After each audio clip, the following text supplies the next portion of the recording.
We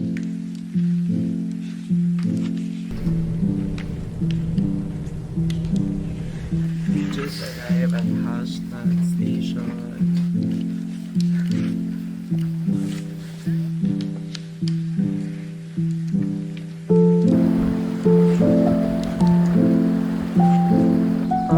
Dream come true.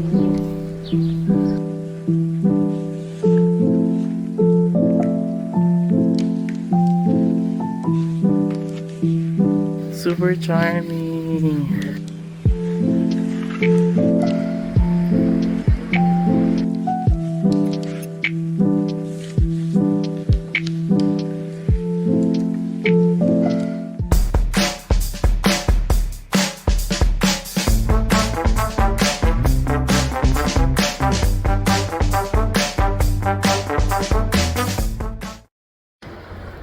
Good morning, Hallstatt! Okay, so guys, sorry. Nandito pa kami ngayon sa Salzburg, but as promised, pupunta kami ngayon sa Hallstatt. And Hallstatt is number one sa aking bucket list na destination. So, nandito na kami ngayon sa bus terminal right in front of the central main central train station dito sa OBB. So nandito lang, kung kayo ay magko-commute papuntang Hallstatt, just look for platform F or station F. Magkakatabi lang naman siya, letter A to K. So dito kami sa F, and then you have to ride bus number 150.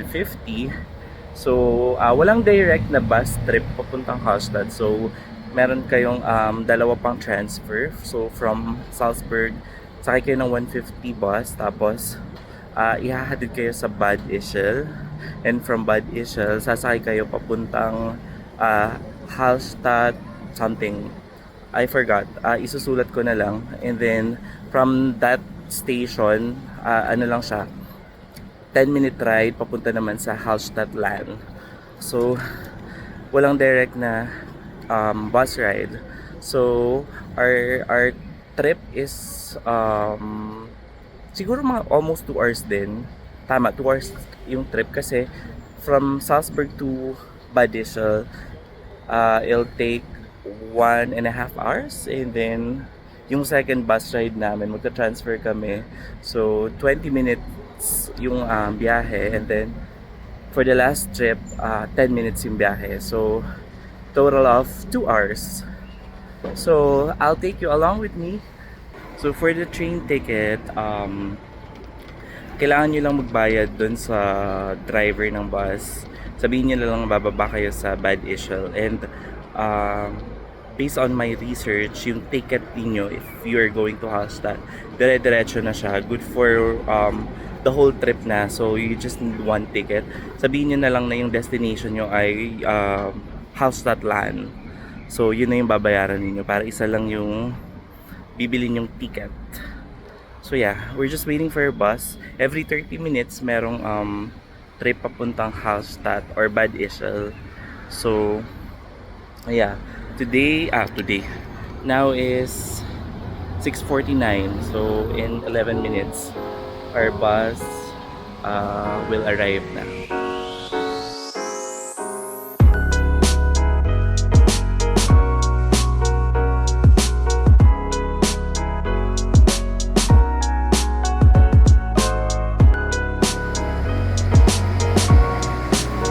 So dyan kami pupunta, bus 150, St. Gilgen, Bad Ischl.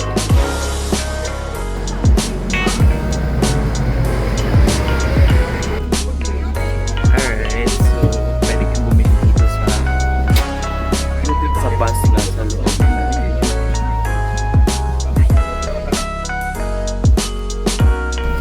So based sa aming research, kapag sumakay na kayo dito, you take the left seat para sa magandang view ng lakes.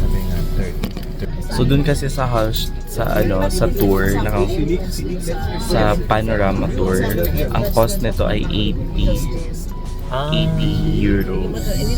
Pero kasi, ano na yun, all in na. Lahat ng package na gagawin.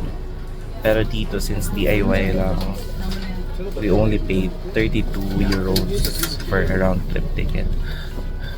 May cash pa. So, babalik kami mamaya ng 3 p.m. to catch our 7 p.m. trip going to Munich.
So, nandito na kami sa Bad Ischl.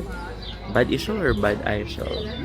But yeah, 1.5 hours yung travel time, and then we're just waiting for our next bus trip.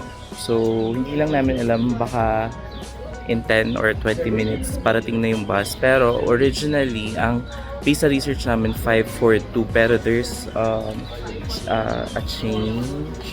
Ito.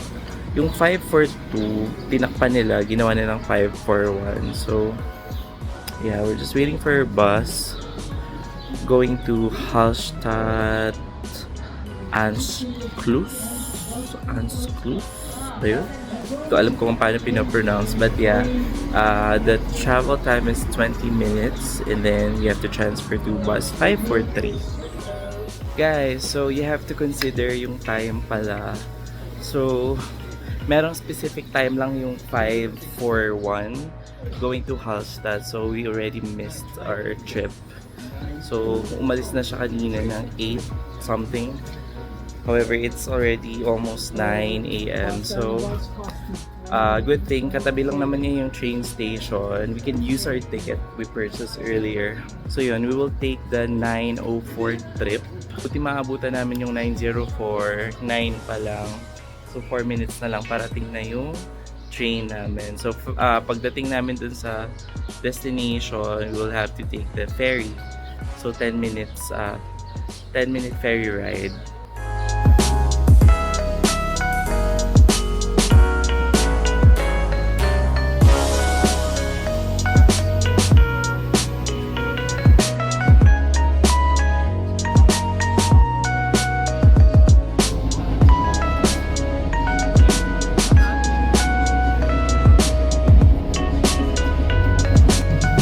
Okay guys, so malapit na kami sa aming final station, and our travel time is approximately 2.5 hours. So yung mga magbabalak dyan in the future na mag day trip, you have to consider yung time talaga.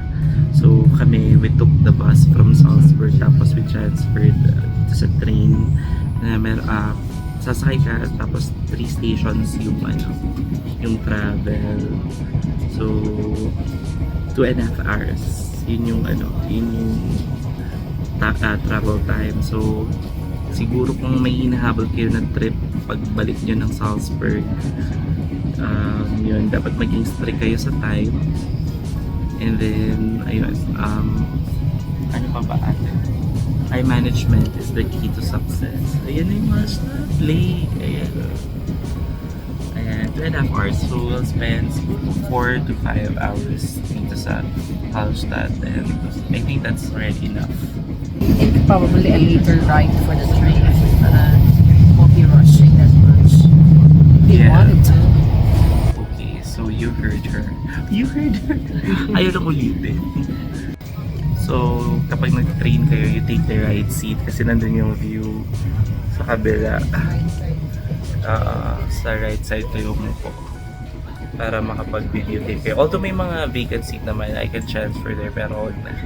Pakikita naman natin yan in its full glory kapag nandun na tayo sa ferry terminal. So, kailangan pa pala namin mag-transfer sa ferry. Excited. We just arrived at Hallstatt station. The real Hallstatt. The big one. Hallstatt. Hi, ayan, Hallstatt. So, we have to take the train. The train tuloy. The ferry. Oh my God. I thought parang naging gloomy. Grabe naman ang welcome.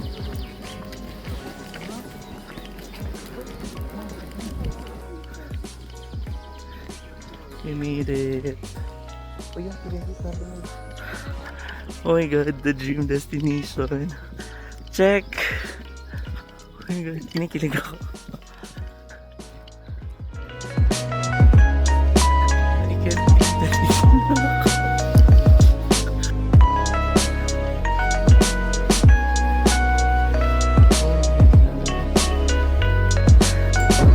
Ayan, so bumili kami ng round ferry ticket. Yeah. Dito muna kami sa view deck.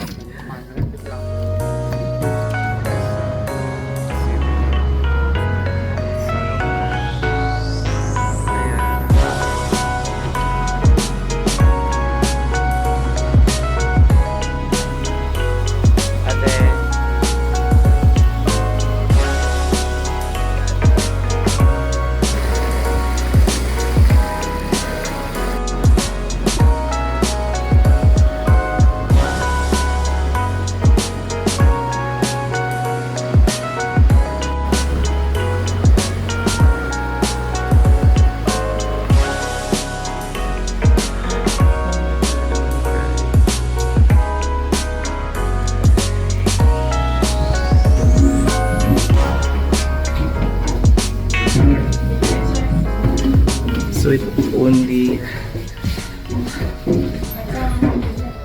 took us like 10 minutes to cross from the train station going here to the actual Hallstatt town. Dream come true. Ang ganda. Para kami nasa para kami nasa Arendelle ng Frozen, and Hallstatt is believed to be the ang tawag doon, inspiration ng Arendelle. So ito siya, you can book a hotel here, you can stay here for a night or two, so bahala kayo magliwaliw, but for us mga 6 hours na kami magsistay dito. Ayan, we have to be back at Salzburg by 6 p.m. Nandun yung church. Ito yung iconic na Tadaan! Ayan o. Oh my God. So we made it here in Arendelle. Arendelle. Frozen yun. Pupuntahan na muna namin. First order of business, magpapapicture muna kami sa iconic Hallstatt photo op station. Syempre para masabi na nakapag-Hallstatt, diba? Tsaka habang hindi pa umuulan kasi there is a 20% chance of rain.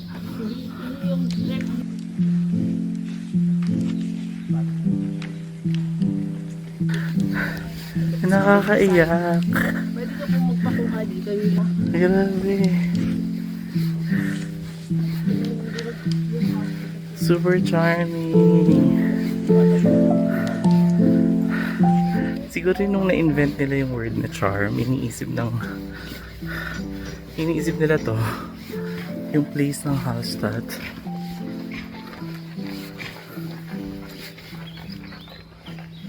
Ayun torre ng church. Ang liliit ng mga cottages. Dahil dito sa gabi. Sa umaga. Yeah, I think so. Ito na yung iconic photo stop. Kukunti pa lang ng tao kasi maaga pa, pero for sure later tanghali marami na magpapapicture dyan.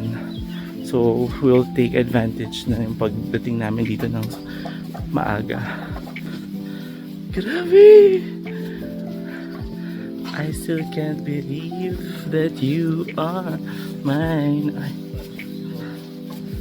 Ayan, kakatapos lang namin magpicture dito sa iconic spot. Grabe, I still can't believe. Nakakaiyak. Oh my God. Parang gusto ko lang siyang titigan maghapon. Hindi ko na kaya. Parang feeling ko magkakaroon ako ng ng emotional break. Emotional breakdown. OA. Ayan o, grabe. Ayan o. Ayan.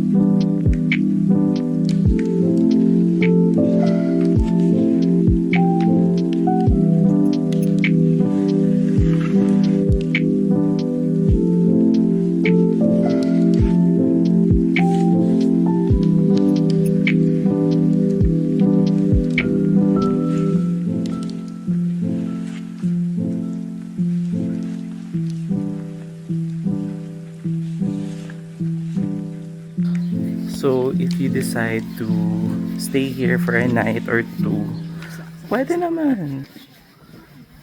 Ganda. Para kaming nasa fairy tale.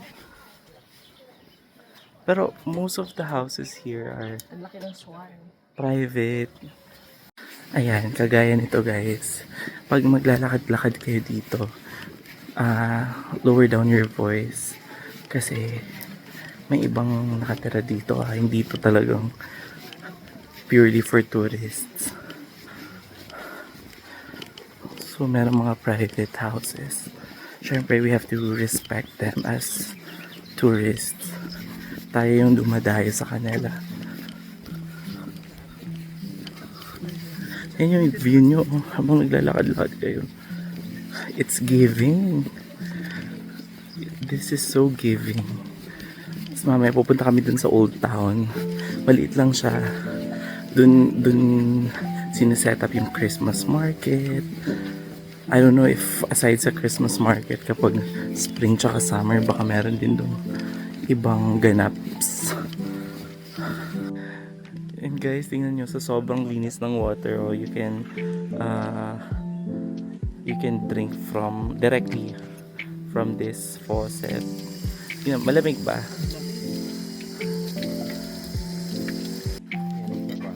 Tapos nagbaon kami ng mga ng bread na may cream cheese. So bumili kami ng croissant. So I wonder kung anong pakiramdam kung dito ka nakatira. Grabe. Pagising mo, ito na yun. Baka kakilala mo na din lahat ng mga nakatira dito. Siguro okay na yung overnight. Pero kung day trip lang kagaya nito, feeling ko okay na din. Kasi wala naman silang pupunta ka lang dito para mag-relax. So wala naman. Although meron pala silang salt mine. Yun, you can book a tour. Pwedeng ma-explore yun. Pero kami, we're not interested naman na dun. So, yeah.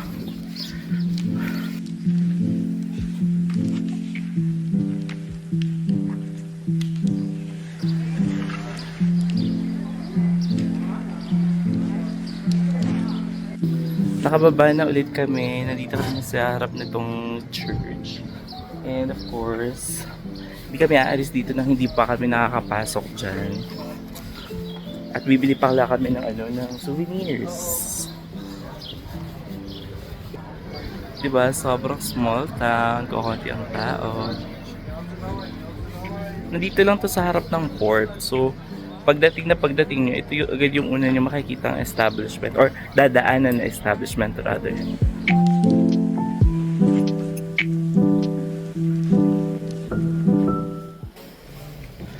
Yeah, sobrang liit lang pala nitong church. Ayan. Although restricted umakyat.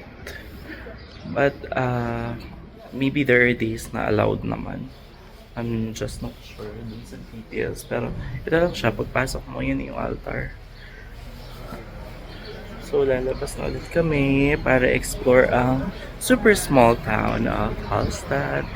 Yun, no, sobrang ganda ng mga colors ng building. Hindi ko ina-expect na ganito siya talaga kaliit.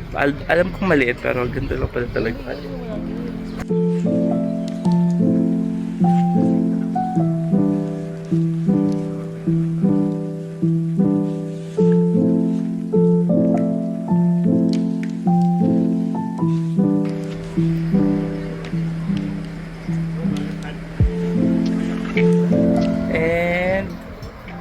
Nandito na agad tayo sa town center. Ayan, ang liit lang. Diyos ko po, ang cute. Dito ang dami mga Pinoy. Iba din talaga mga Pinoy, no? Laboy kong laboy. So, ang ganda kasi iba-iba yung colors ng building.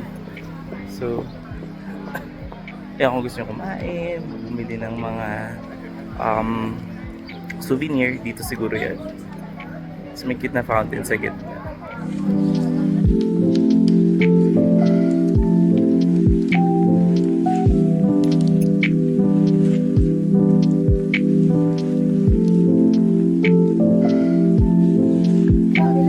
Wow! Ayan, nagpicture kami. Picture taking, mga Pinoy. Nakasalubong lang namin dito. Gandara Parks. Ito lang siya, oh. Ito lang yung town nila. Center. Nakakatuwa dito kapag Christmas kasi may Christmas village dito. Meron din silang museum dito sa liit ng town. Ay, puro mukha ko na. Guys, look! Grabe, ang cute. Kumain lang muna kami, nagbaong kami ng croissant. May cream cheese. So tipid. Tipid, diba? Magpakatotoo na po tayo.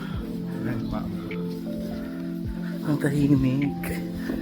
So di mo alam yung nilalakaran mo, na clinic, merong museum, guest house, private house.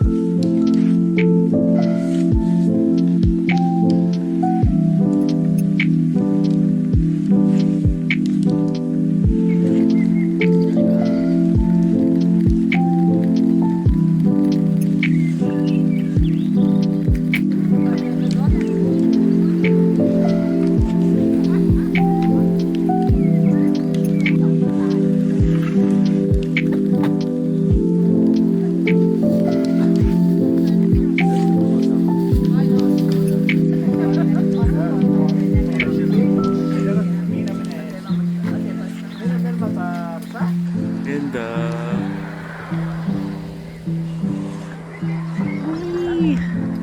So, naghahanap lang kami ng souvenir kasi baka lumakas yung ulan. Kung bang mahirapan kami mamaya. So, bibili na kami ngayon. Ayan, lumalakas na. Kasi you can feed the swans. Swans? May S ba? You can feed the swan. Magdala ka lang ng bread. Lalapit na sa'yo.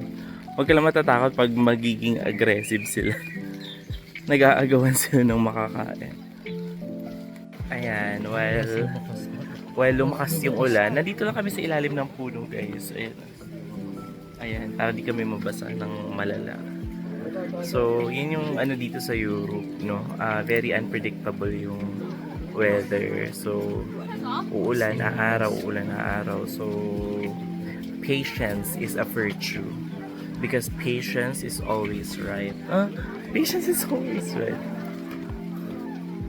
Yeah, but antay-antay lang kami dito. Pero ang ganda ng view, guys. Meron kaming katabi dito, parang ano, mala crash landing on ang atake nila. Ayan po. Kala mo si Yun Seri tsaka si ano Captain Lee. O yun, Captain Lee!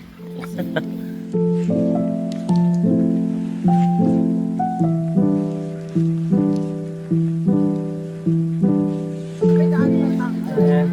Maraming mga restaurants dito, guys. Ayan. Hindi naman magugutom. Baka magutom lang kayo dahil sa price. So baka hindi kayo makakain. So magbaon na lang din talaga. Pinagtitingin na nila ako. Feeling ko tuloy sikat na ako.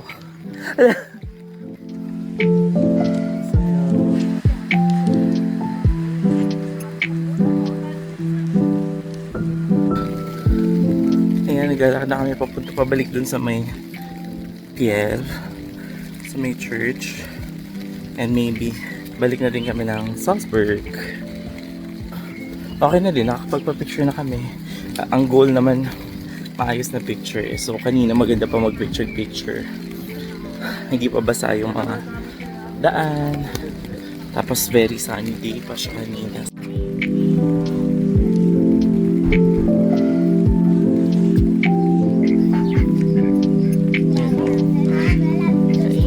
Ay, aggressive yung isa.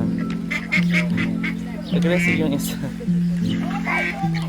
Ayan, oo.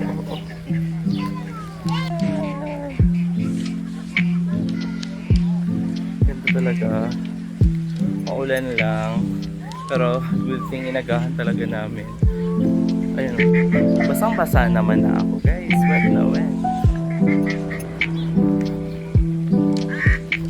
balak namin, bumalik na lang ng Salzburg and then dun kami iikot-ikot ulit. Kasi 7 PM pa naman yung trip namin papuntang Munich. So, at least mas mura doon. Pwedeng tumambay. However, hanggang dito na lang muna yung ating vlog. Hanggang dito na lang muna yung ating hashtag vlog. And I hope marami akong, or kahit pala konti, sana naman may konti akong naitulong sa inyo. Para pag next time na kayo naman yung pupunta dito sa Hallstatt, meron kayong idea more or less kung anong gagawin. So yeah, join me again on my next journey as I navigate life around our world. Bye!